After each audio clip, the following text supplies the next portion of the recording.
how good is the Keldeo Resolute form?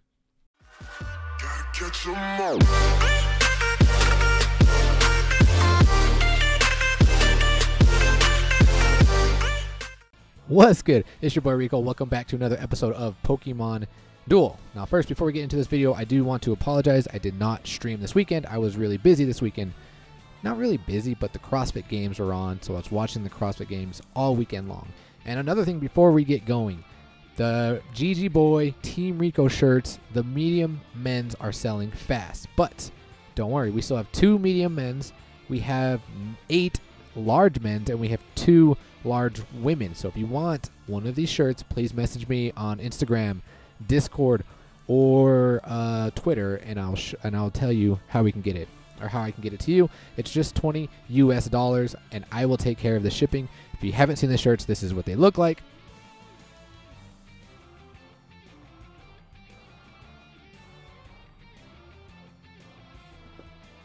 So like I said, please, if you want a shirt, please message me. Anyway, before we get into the Keldeo match, I want to show you this match, and it took a long time. It took me a long time, a lot of duels, a lot of losses, a lot of my fists into pillows, but we finally have a match that we can show off. The Primal Groudon. The Primal Groudon and its Precipice, is that what's called? Yeah, the Precipice Blades. Spin for all those Pokemon, opposing Pokemon on the field. If they spin a miss, including misses due from paralyzed or burned conditions, they're knocked out. Now, take a look at my opponent's deck. I mean, my opponent really had no shot at winning here because I do have the Flame Sphere, so this deck cannot freeze me. It doesn't have the Sableye. It doesn't have the Mega Sableye, which could negate my plate. But like I said, listen, it was a long 2 days. Lots of losses. But to finally actually pull it off, I was like, I want to share it with you guys. So like I said, I feel bad for this opponent here. I mean, the ice deck was awesome. I put a lot of... I maxed out both of my Frostlass and got my Alolan Vulpix to level 5. But it's just, unfortunately, they can't do anything against a burn deck. And burn decks are they're still pretty good. That was actually a misclick on my part when I have the Ho-Oh there. I actually meant to put the Arcanine there. But for some reason I misclick and I put the Ho-Oh there, and I'm like, well, this is already like, eh. Because say I do burn this Frostlass, I cannot attack with the following turn with my Arcanine. So, but the opponent here goes straight after my Primal Groudon. I'm like, okay, that was interesting. But what I decide to do here is I'm going to burn this Frostlass. And fortunately for me, he gets Diamond Dust, doesn't do anything to me. And the next thing I want to do here is I'm going to actually... I don't know why he just didn't attack my goal and hope for the Destiny Bond on the Arcanine. But I'm going to DC here, because what I want to do is I want to burn this Kyurem, but I don't want to get KO'd, because I don't want the Vulpix coming back to me. I mean, I guess I could and just max revive, but I wanted to get the Roar. I wanted to burn him. I'm like, okay, cool. And then I want to potentially come down and burn this Alolan Vulpix as well. And we're actually going to stop. I want to talk about this. And my opponent actually attacks here. I get the Precipice Blades. I'm like, okay, saves me the trouble from attacking. Everything spins. Miss. 2 things miss. We KO this. So that's a triple kill by the Groudon. And we get to just take the gold the following turn because he is burned. I get to go through him. But I think in last video I was complaining about the Groudon, the Primal Groudon and the Primal Kyogre.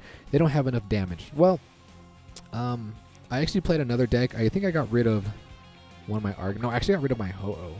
And you kind of need a Ho-Oh in a burn deck, but I was actually testing it out with just 2 Houndours and then 1 Houndoom. Because Houndoom, you know, your fire mons get +10 for each burn mon on the field, and that increases Primal Groudon's attack to roughly around 200, depending on how many you have burnt. But like I said, we were finally able to get it. I'm finally able to present it to you guys. But like I said, it took a lot of losses, a lot of rage, a lot of anger, and it's just, I don't think it's worth it, man. I don't think it's worth it. But let's get into the next video, because this is the video you guys all want to see, and it is going to feature Keldeo Resolute form. Give me 1 second while we get that going. All right, guys, we are back. And this match actually is not for me. It actually comes from D007, Mr. Nishant, Mr. 007 himself, a.k.a. James Bond. Is that where you got the name? I don't know. But he's rocking the double Feeny deck, the Keldeo into the Resolute form, the Manaphy, Feebas, and the Greninja, which he sent me like 3 matches, and it made me reconsider about using Greninja. So I actually put Greninja in my water deck. But he's going up against not necessarily the mirror match, but he's going up against a Genesect deck. So the opponent, also in D-Clan, rocking the double max. He's got all the plates except for the golden module. I think 007 here, he's rocking the Mega or the Max Revive as well. Double max. Maybe I should get rid of my gold block and do run max because, yeah, if you have double P, it's going to be easy for you to cover the goal. I want to say easy, but this deck right here, it's got two status conditioners. He's got the Poliwrath, and he's also got the Milotic, and then he's got the Genesect. So basically, it's trying to confuse opponents, have the Genesect in the back. Genesect can move through your own mons, attack the mon that you confused if they were KO'd, and then just banish them. That's the plan. So let's watch how this match unfolds.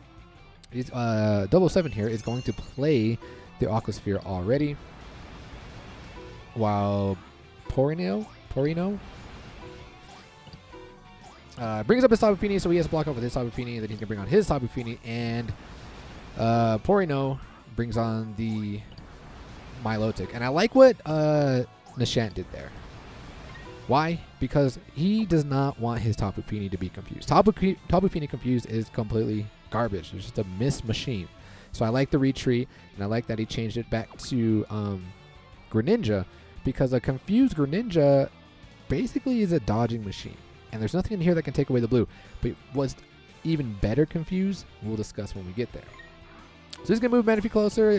The opponent here attacks, trying to get the confusion, I'm assuming. But look at that, 2 rolls. He is chained to 10, hits for 1/3. I'm like, okay, that's pretty good. But unfortunately for Greninja, he is KO'd. But he brings on the Keldeo, and the opponent attacks. Huge mistake here because he does get the blue pulse. And we're going to stop, and we're going to talk about this Keldeo. I've actually been destroyed by Keldeos. I've actually been rushed by Keldeos, and this is why they are so dangerous. Well, this is why a confused one is dangerous. A confused Keldeo. Okay, the first reason why Keldeo is dangerous, he has the attack Hydro Kick. Okay, Hydro Kick only does 40 damage. If you have Manaphy, it only does 70 damage. But with the asterisk, benches your battle opponent, except when opponent has fainted. Your battle opponent must gain weight.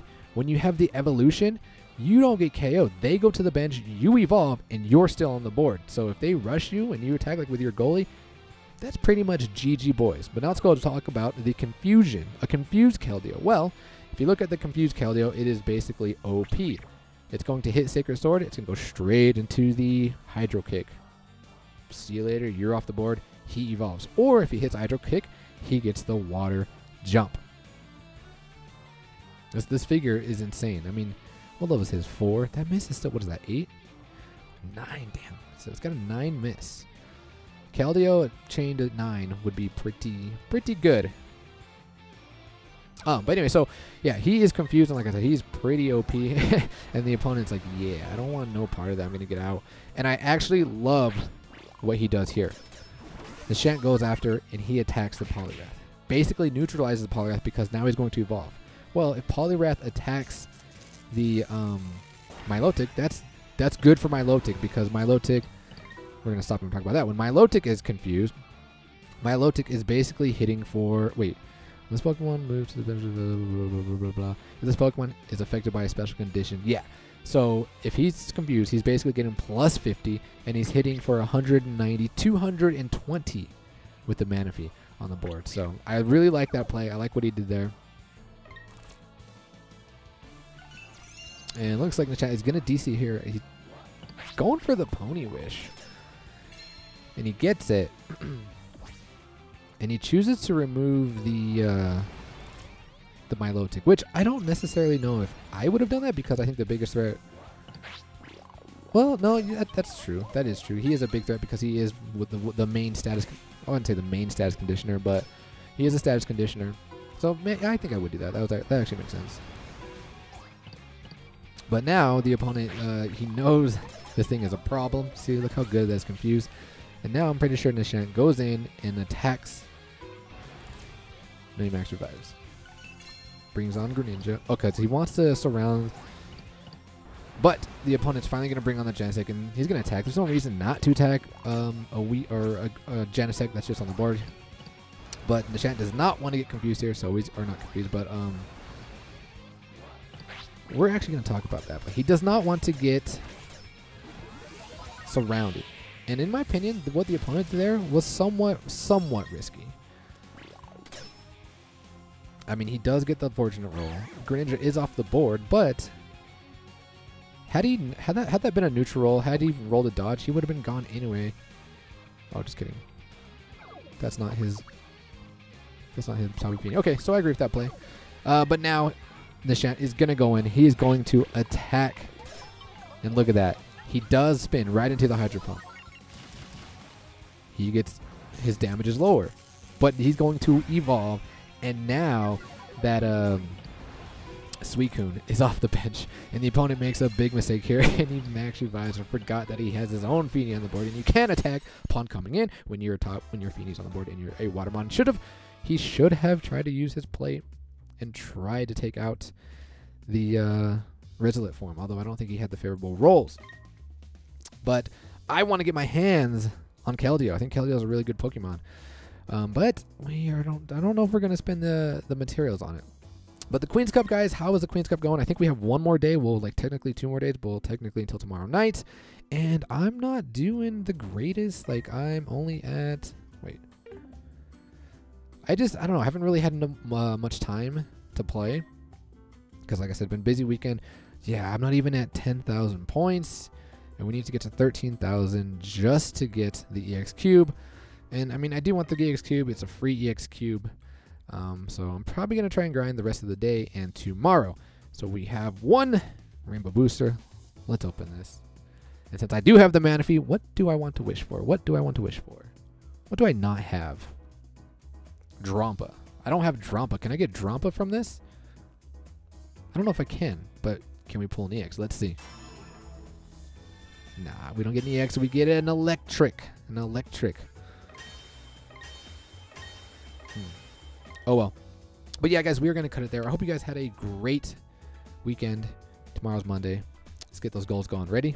Till then, ladies and gentlemen, peace.